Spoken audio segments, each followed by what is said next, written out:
Le soleil se levait à contre-cœur sur Silver Creek, comme s'il savait que la journée n'apporterait pas la joie, mais l'inquiétude. La poussière s'élevait des sabots sur la rue principale, et l'air sec crissait sous les dents. Le shérif Ethan Graves se tenait près de la barrière du comté, grand, large d'épaules, dans une chemise délavée et un gilet de cuir usé. Son visage était hâlé, avec une mâchoire carrée et une barbe courte et soignée. Ses yeux clairs étaient plissés par le soleil, et son chapeau tiré bas sur le front projetait une ombre épaisse sur son visage. Il attendait le convoi de marchandises de Prescott. Une procédure de routine, en apparence. Mais quelque chose dans cette matinée semblait différent. Quelque chose dans l'air qu'il ne pouvait nommer. À l'horizon, des chariots apparurent. 2 chariots, 3 cavaliers, et une silhouette familière qui serra le cœur d'Ethan. Il cligna des yeux pensant qu'il s'agissait d'une illusion, mais l'image ne disparut pas. Une femme dans une robe de voyage couleur écorce brûlée par le soleil, un chapeau à large bord, un dauphin, des mèches de cheveux blonds clairs, décolorées par le soleil, s'échappaient de son chapeau. Son visage était pâle, avec des pommettes hautes et un menton obstiné. Ses yeux étaient cachés par l'ombre, mais il savait. Gris, froid comme l'eau d'un puits au printemps. Une démarche qui, jadis, avait fait battre son cœur plus vite. Caroline. Il savait que c'était impossible. Caroline West avait péri il y a 5 ans. Un incendie dans la troupe d'acteurs. Le chariot avait brûlé jusqu'aux cendres. Il s'était tenu lui-même devant la carcasse calcinée, tenant en main sa bague, qu'il avait trouvée dans les cendres. Il n'avait pas pu pleurer à l'époque. Les larmes ne venaient pas. Seule la colère. Seul le vide. Et maintenant, elle arrivait dans sa ville, comme s'il n'y avait eu ni feu, ni mort, ni douleur. Les chariots s'arrêtèrent près du puits. Les gens commencèrent à décharger des caisses. Les cavaliers décellèrent leurs chevaux. La femme, la même, sauta à terre et, sans un regard en arrière, se dirigea vers l'auberge du Serpent Rose. Ethan resta là, comme cloué sur place. Quelqu'un le salua. Il ne répondit pas. Son regard ne pouvait se détacher de la silhouette qui disparaissait dans la chaleur poussiéreuse. « Tout va bien, shérif ?» demanda une voix à côté de lui. C'était Roy Carter, un vieil ami avec. Sa carabine sur l'épaule. « Non, » répondit Ethan d'une voix rauque. « Elle est revenue. » Roy fronça les sourcils. « Qui ?» Ethan tourna lentement la tête. Ses yeux étaient ceux d'un homme qui avait vu un fantôme. Caroline. En fin de journée, la ville savait déjà. Les rumeurs à Silver Creek se propageaient plus vite qu'une balle. Quelqu'un disait avoir vu une femme ressemblant à Caroline West. Quelqu'un prétendait lui avoir parlé, et d'autres qu'elle était une sorcière. Car seules les sorcières reviennent d'entre les morts. Molly Hart, la fiancée d'Ethan, vint le voir en fin de soirée, avec une couverture et du café, comme toujours. Elle était plus petite que lui d'une tête, avec des cheveux châtains tressés en une grosse natte et un visage doux parsemé de taches de rousseur. Elle portait une robe simple avec une broderie au col, et ses yeux, bruns, confiants, cherchaient en lui le calme. Elle ne parla pas des rumeurs, mais ses yeux trahissaient une certaine tension. « Tu es un peu... » Elle ne termina pas sa phrase.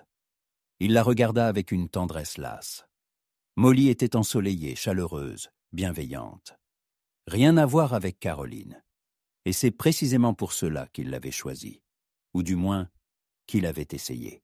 « Fatigué, » dit-il brièvement. « J'avais des choses à faire. » Elle hocha la tête et posa sa main sur son épaule.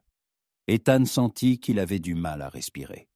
Tard dans la soirée, il s'approcha de l'auberge. La lune pendait au-dessus de la ville, comme si quelqu'un avait accroché une lampe dans un hall vide. À l'intérieur, c'était silencieux. Caroline avait loué une chambre au 2e étage, dans un coin, avec vue sur l'église.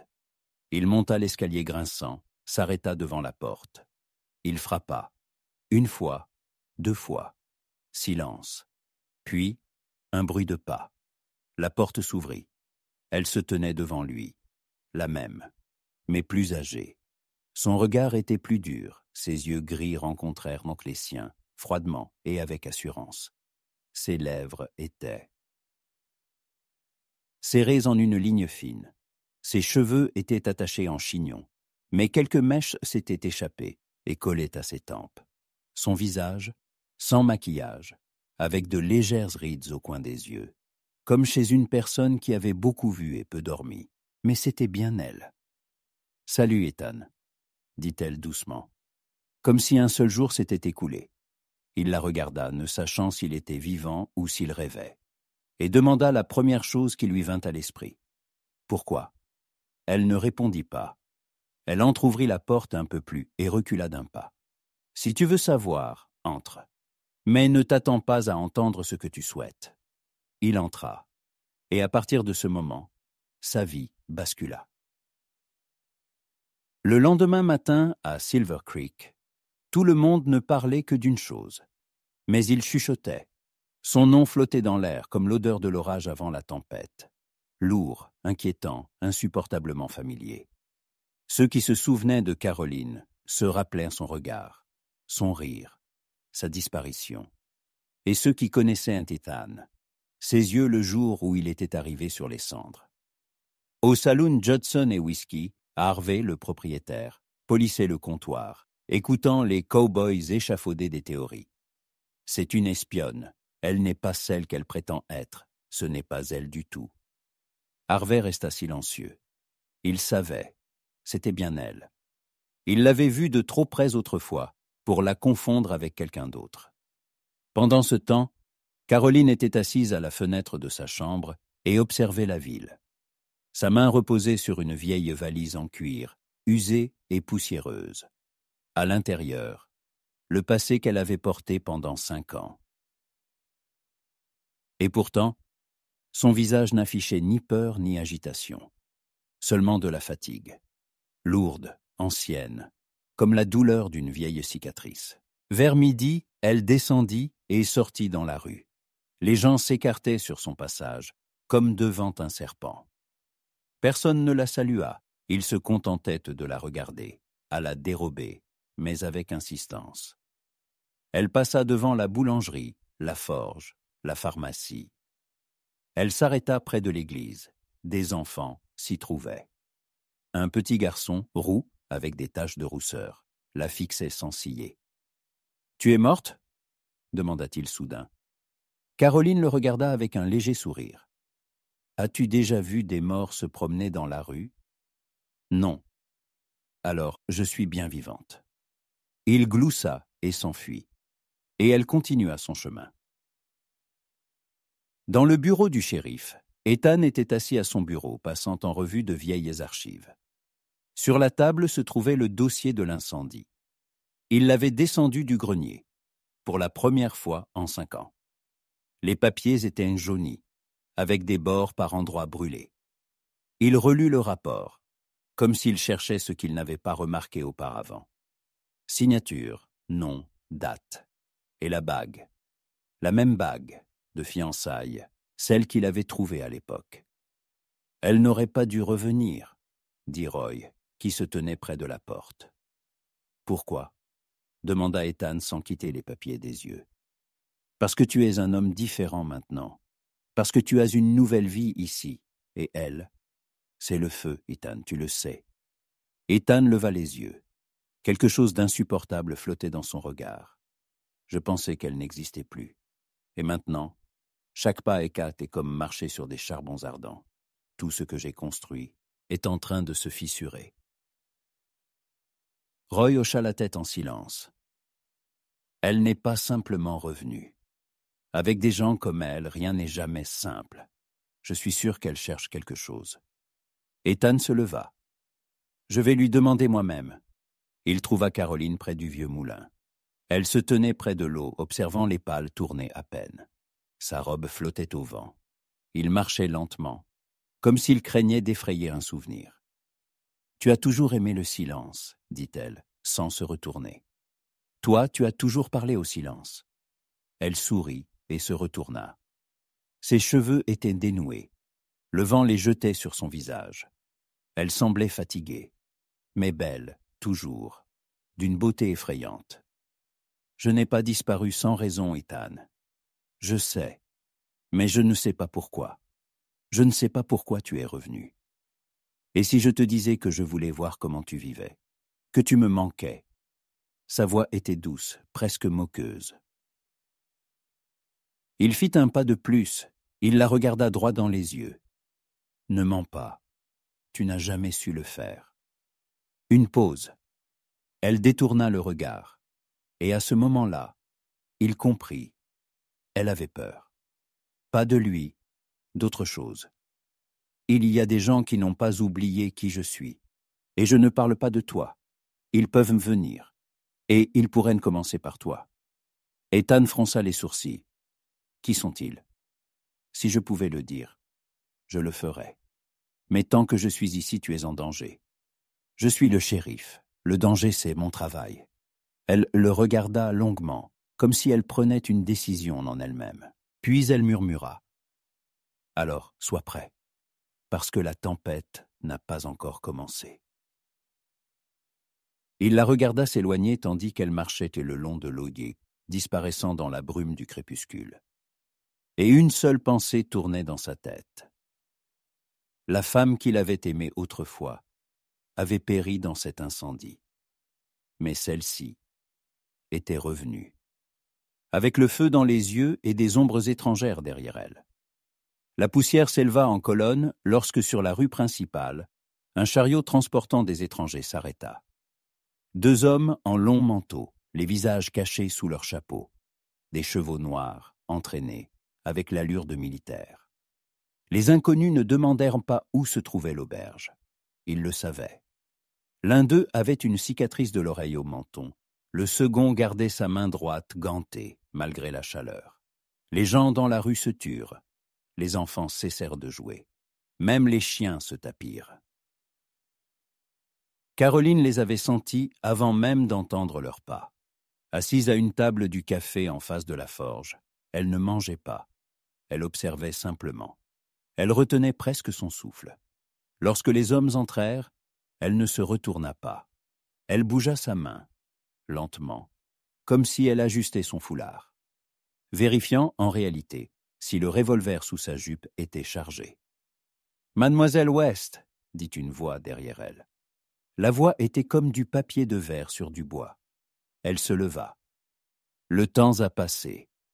Elle parlait calmement, mais ses doigts serraient que le bord de la table. « Et nous, nous sommes patients ? Vous vous êtes trompé de ville. Je ne fais que passer. » L'un des hommes ricana. « Alors, allons-y. La prochaine étape n'est pas loin. » À ce moment, elle tira. Sans avertissement, sans un cri, une balle frappa l'épaule du plus proche. La seconde dans le ventre du second. À peine s'était-il préparé à dégainer son arme. Les gens dans le café crièrent. La vaisselle tomba par terre. Une des chaises se renversa, grinçant bruyamment sur le plancher. Quelqu'un se pressa contre le mur. Quelqu'un d'autre se précipita vers la sortie. Caroline se retourna et s'élança dans la rue, relevant ses jupes. Elle courut vite, en zigzag, comme si elle anticipait que la trajectoire d'éventuels tirs. Les balles sifflèrent au-dessus de sa tête. L'un des blessés sortit, chancelant, un revolver à la main.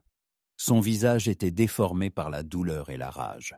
Aussitôt, un autre coup de feu retentit, et il s'effondra. La balle était entrée précisément entre les côtes. Ethan se tenait au bout de la rue, sa carabine à la main. « Tout le monde chez soi !» cria-t-il. « Ce n'est pas votre jour !» Les gens commencèrent à se disperser. Certains au saloon, d'autres chez eux. Les enfants disparurent, comme s'ils n'avaient jamais été là. Un silence tendu revint dans la ville. Caroline se tenait contre le mur, respirant difficilement, le revolver baissé. Leurs regards sots se rencontrèrent, et en ces quelques secondes, plus fut dit qu'en 100 lettres.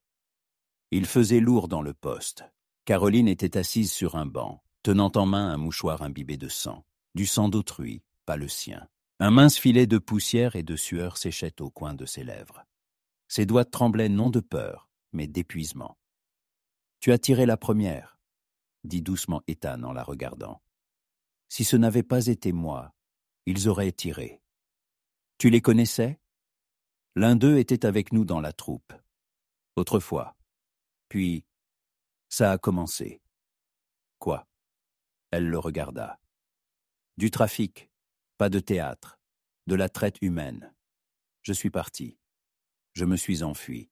Ceux qui ont essayé de parler ont brûlé. Ethan s'assit lentement en face d'elle. Son regard devint glacial. Tu étais témoin. J'étais la dernière à être restée. Et maintenant, ils sont ici. Il passa une main sur son visage.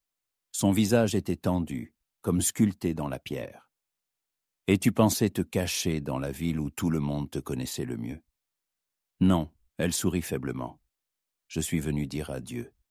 Je n'avais pas l'intention de rester. Il la regarda longuement. Puis il dit, « Tu t'es sauvé.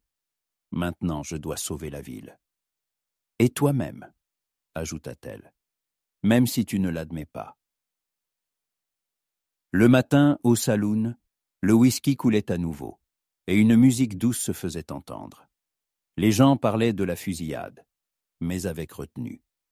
Caroline faisait de nouveau partie des conversations de la ville, non plus comme un fantôme, mais comme une menace.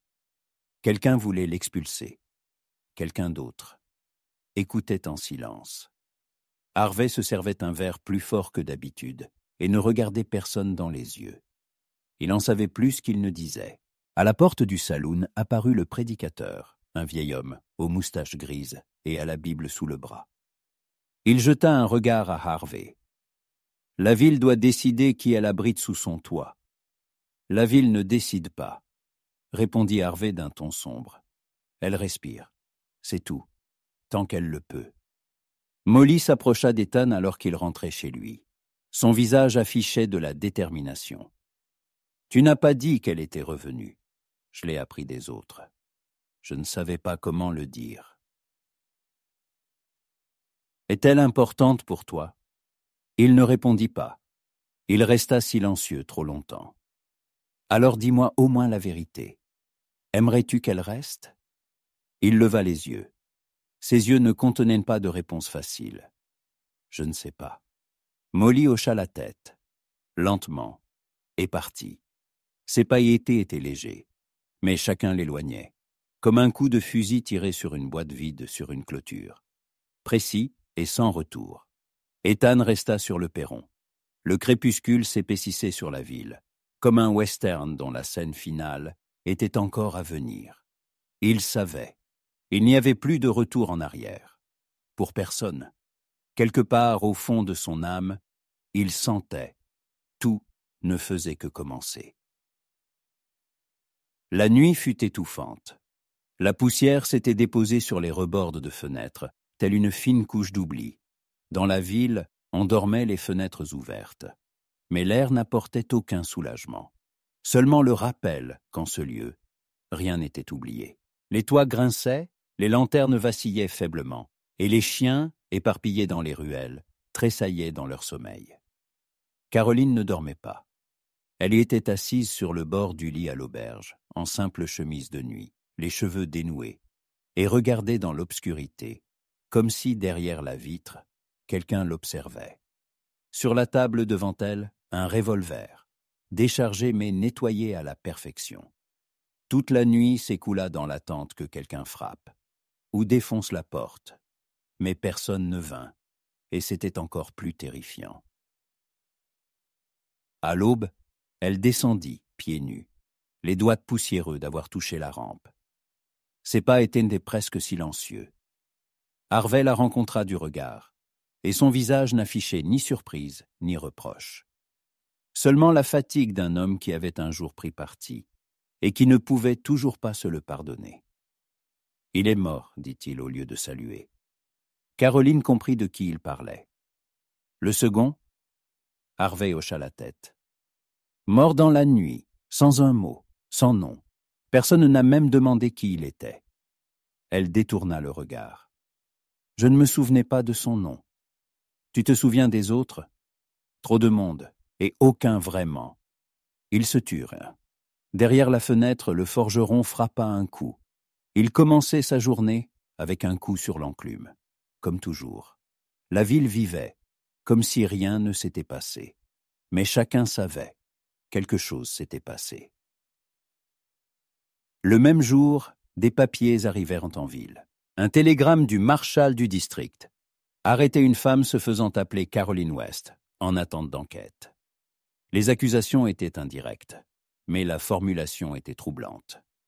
Lien avec un groupe criminel opérant sous le couvert d'une troupe de théâtre. Ethan tenait le papier en main, le serrant si fort que le bord se froissait. Le papier tremblait, comme pris de fièvre. Il était assis dans son bureau, la porte fermée. Il pensa à la façon dont il allait expliquer cela à la ville, à Molly, à lui-même. Puis il se leva, lentement comme s'il ne portait pas l'étoile de shérif, mais un poids forgé par les souvenirs. Il alla la voir. Caroline le rencontra dans la cour de l'auberge. Elle arrosait des roses avec une vieille théière. Elle sourit, comme s'il était un simple voisin de passage. Mais ses yeux trahissaient une tension. La main qui tenait la théière tremblait légèrement. « La confirmation est arrivée ?» demanda-t-elle. Il hocha la tête. « Tu aurais pu ne pas venir. Tu sais pourquoi. »« Je ne suis pas revenu pour m'enfuir à nouveau, » répondit-elle. « Je suis fatigué. » Il resta silencieux, serrant les doigts. Dans sa tête, 1000 mots. Sur sa langue, pas un seul. Il se rappela ses cheveux, mouillés par la pluie, la dernière fois qu'il s'était vu avant l'incendie. Comme elle riait, en se retournant, pieds nus dans la poussière. Et la façon dont elle avait disparu, sans adieu, sans explication. Là, dit-elle en désignant la valise, des lettres, des photographies, tout ce qu'il me reste. Si tu en as besoin, prends-les. J'ai besoin de comprendre, souffla-t-il. Pas en tant que shérif, entends. Comme. Pourquoi as-tu disparu? Pourquoi n'as-tu pas appelé? Pas expliqué? Elle baissa le regard. Ses lèvres tremblèrent. Ses yeux s'embuèrent. Mais elle ne pleura pas. Seules ses lèvres devinrent blanches. Parce qu'alors tu serais venu après moi. Et il t'aurait tué aussi. J'aurais réussi. Non, Ethan, alors tu étais un simple gamin au cœur plein de feu, et eux, des hommes sans âme. Ils avaient des contacts, de l'argent. Nous étions des jouets, de la chair à canon sous le masque de l'art. La scène servait de couverture à leurs affaires. Tu n'imagines même pas à quel point c'était profond. Et maintenant, l'un des jouets s'est cassé et est devenu dangereux. Tu as peur? Elle le regarda dans les yeux. Chaque jour, mais pas pour moi, pour toi, pour tous ceux qui n'ont pas encore compris à quoi ils font face. Il la regarda tandis qu'elle remontait dans sa chambre. Et à ce moment-là, il comprit qu'il avait capitulé. Pas en tant que shérif, en tant qu'homme. Trop tard pour la vérité, trop tôt pour le pardon. Mais son cœur n'obéissait plus aux ordres. Tard dans la soirée, il était assis sur le perron fumant et regardant les nuages s'amonceler à l'horizon. À travers la fumée de sa cigarette, les lumières du saloon vacillaient. Les étoiles s'éteignaient une à une, comme si elles ne voulaient pas être témoins de ce qui s'annonçait. Roy s'approcha sans frapper. Il portait un vieux manteau, imprégné de sueur, de tabac et de sel. Il s'assit à côté de lui et resta silencieux un moment, écoutant le silence de la ville. « Tu vas la défendre ?» demanda-t-il enfin. Ethan ne tourna pas la tête. « Oui. Même si tu perds tout à cause de cela, je suis déjà en train de perdre. » Roy s'assit en silence à côté de lui.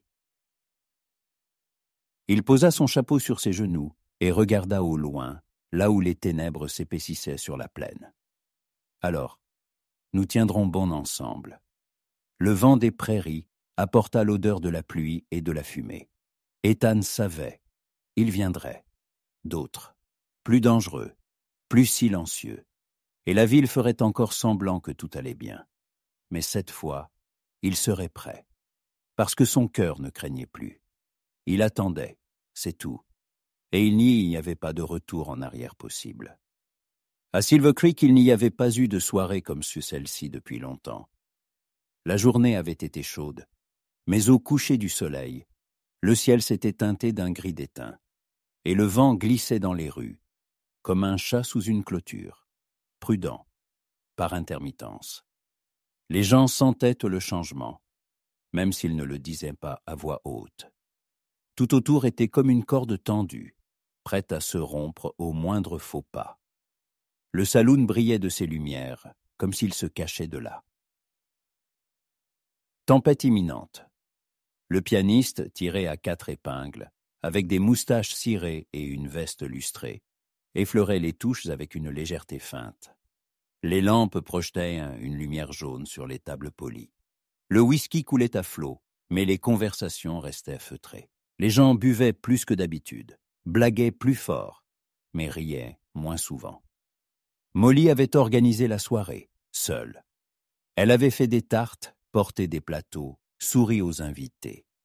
Son sourire était trop forcé, son regard, concentré et lumineux. Elle marchait comme la maîtresse du bal, bien qu'à l'intérieur elle tremblât, comme une bougie dans un courant d'air. Comme si elle voulait prouver que la ville vivait sa propre vie, sans peur, sans passé. Ou du moins, essayer de s'en convaincre elle-même. Ethan arriva plus tard, bottes cirées, cheveux lissés. Comme il se doit pour un shérif, les gens s'écartaient à son entrée, comme des vagues devant un bateau. Il remarqua Caroline presque immédiatement. Elle était assise contre le mur, dans l'ombre, un verre à la main, sans chapeau. Ses cheveux étaient attachés en un chignon doux, ses yeux reflétaient les lumières des lampes. Elle ne cherchait pas son regard, mais elle savait qu'il la regardait. Sa robe était simple, gris-bleu, mais au milieu de la salle, elle ressemblait à une actrice dans une pièce étrangère. Molly s'approcha de lui avec un sourire contraint. « Tu as faim ? Ou es-tu venu pour autre chose ?» Il voulut répondre, mais changea d'avis. Il lui prit simplement la main et hocha la tête. Ils s'assirent à une table et parlèrent de futilité pendant un moment. Des chevaux, de la boulangerie, du fait que Joe Beckett avait de nouveau pris un chien, alors qu'il avait dit que jamais plus. Molly parlait un peu plus fort que nécessaire, riait de manière forcée. Ethan hochait la tête, écoutait, mais tout en lui était loin d'ici, entre un verre de whisky et le regard de la femme dans l'ombre. Et puis, Harvey entra dans le saloon. Derrière lui, un homme que personne ne connaissait, petit, trapu, avec un visage comme taillé à la hache. Il ne souriait pas. Il ne retira pas son manteau. Il se contentait de regarder. Ses yeux étaient comme de la glace dans un fossé, troubles mais perçants. Il s'assit au comptoir, et Harvey lui murmura quelque chose. Le pianiste rata un accord et ne joua plus. Une tension palpable s'installa dans la salle. Caroline se leva, lentement, comme on se lève non par désir mais par devoir. Elle s'approcha du comptoir. L'homme tourna la tête. « Je me souviens de toi, dit-il. De même. Tu as gâché un bon plan. Je n'ai pas vécu pour être le plan de quelqu'un. Alors pourquoi es-tu vivante ?» Elle ne répondit pas.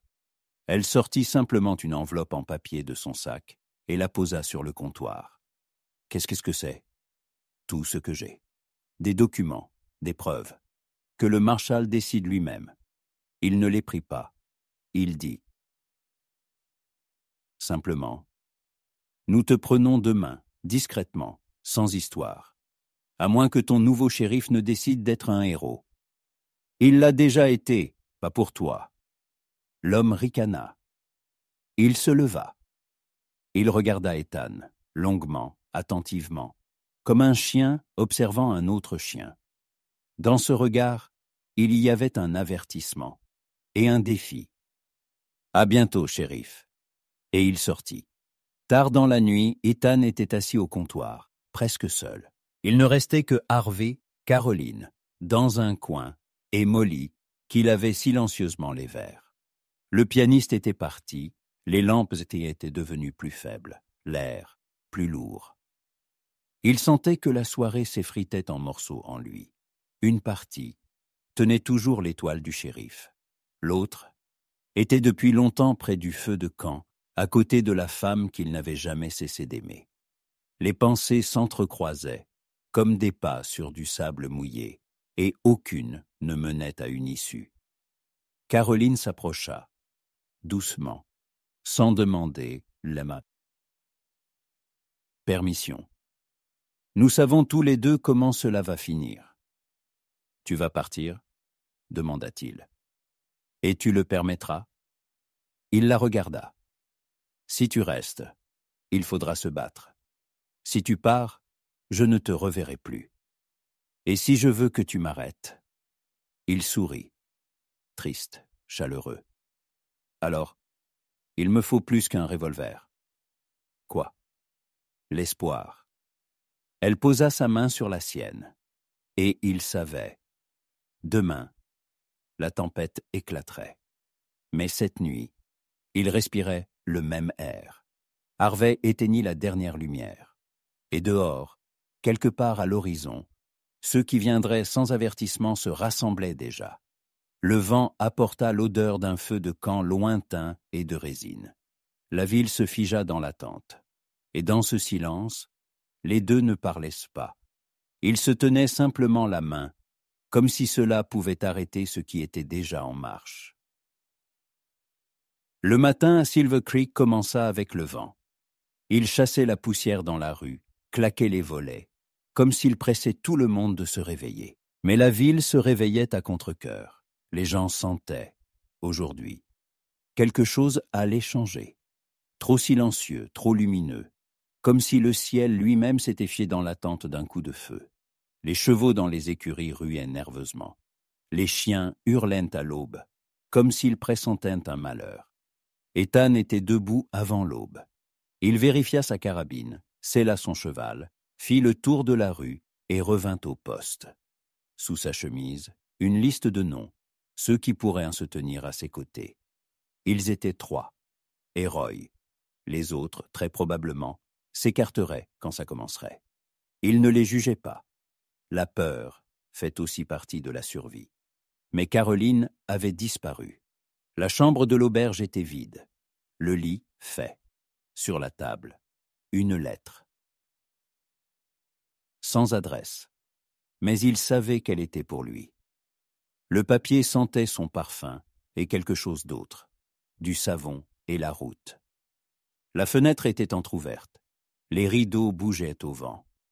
Il semblait qu'elle était toujours là. Dans l'air, dans l'odeur, dans le silence. Je ne peux pas rester. Je ne veux pas que tu pèses pour ma guerre. Tu m'as donné plus que ce que je demandais. Une chance de dire adieu. Mais je n'ai pas besoin de murs qui deviendraient une prison. Je pars là où les cendres ne sont pas encore froides. Si le destin le veut, nous nous reverrons. Et sinon, souviens-toi que j'ai vécu et ressenti. Il la relut 2 fois, puis il rangea la lettre dans sa poche. Et pourtant, il partit à sa poursuite, parce qu'il y avait des choses qu'on ne pouvait pas laisser partir, même si cela semblait juste. Elle ne pouvait pas être allée loin. Un jour, pas plus. Il suivit ses traces. Il savait comment elle pensait, pas le long de la route, mais sur les côtés. Elle choisissait des abris, surveillait l'horizon. Elle n'était pas simplement une fugitive. Elle était une chasseresse acculée, et donc dangereuse.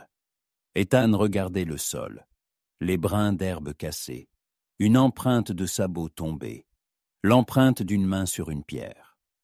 Tout disait, elle ne se pressait pas, elle attendait. Au col, il trouva un campement frais. Les charbons fumaient encore. Un morceau de foulard, le sien. Le vent apporta une légère odeur de fumée et de romarin. Il descendit de cheval, marcha à pied. Le silence était assourdissant.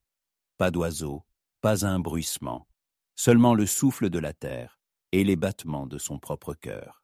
Et quand il entendit le clic, il comprit aussitôt. Elle le visait. « Si tu veux, tire, » dit-il à voix haute. Une pause, puis la voix. « Tu sais bien que je ne peux pas. » Elle sortit de derrière le rocher, le revolver baissé dans ses mains. Ses yeux étaient fatigués, mais vifs. Son visage, buriné par le vent, était devenu plus dur, mais n'avait rien perdu de sa beauté. Elle était la même que dans ses souvenirs, et différente. Je pensais que tu n'avais pas dit adieu. J'ai essayé. Alors pourquoi t'es-tu arrêté ici? Parce qu'une partie de moi espérait encore que tu me suivrais. Il s'approcha, il tendit la main, elle y déposa le revolver. Leurs doigts se touchèrent, et ce contact fut plus honnête que tous les mots. « Ne pars pas, dit-il doucement, ils viendront me chercher. » Qu'ils viennent. Mais maintenant, ce sera à travers nous. Caroline posa sa tête sur sa poitrine. Ethan ferma les yeux. « Nous ne pourrons pas rester ici, murmura-t-elle. Alors nous irons plus loin, ensemble. » Il ne savait pas ce qu'il adviendrait de la ville, de Molly, de leur passé, mais pour l'instant, seulement elle. Seul ce silence et la chaleur de leurs mains. Tout le reste attendrait. Tant que le cœur bat, il y a un chemin. Un jour plus tard, ils arrivèrent en ville. 3 cavaliers, les yeux étrangers, et la main sur le holster. Des regards froids comme une lame. Mais ils furent accueillis, non pas par un seul shérif, mais par 7 hommes armés. Roy se tenait en premier. Derrière lui, un jeune forgeron, un vétéran de guerre, le facteur. Chacun avec un fusil, avec de la douleur dans les yeux, mais une fermeté dans leur posture. Personne ne tira, mais personne ne les laissa passer non plus. Les 3 cavaliers regardèrent, en silence. L'un d'eux cracha dans la poussière. Puis ils firent demi-tour et partirent, lentement, sans hâte, mais sans victoire. Et ce fut la première fois que le mal n'était pas entré dans la ville, parce qu'il lui avait fermé les portes. Personne ne savait où Ethan et Caroline étaient allés. Mais sur une vieille souche à l'entrée, quelqu'un avait laissé une bague. Elle brillait au soleil et rappelait que quelqu'un avait aimé. Et quelqu'un avait choisi un chemin où l'on ne se cache pas, mais où l'on va jusqu'au bout. Parfois, la poussière s'élève à l'horizon. Un vieux cheval menait 2 cavaliers, et personne ne sait où ils se dirigent. On voit seulement, ils roulent côte à côte. Ils ne fuyantent pas, ne se cachant pas. Ils avancent, c'est tout. Et au saloon, le soir, le pianiste joue toujours. Et il semble que l'un des accords est l'histoire de quelqu'un qui n'est pas encore terminé. Et, peut-être, ne devrait pas l'être du tout.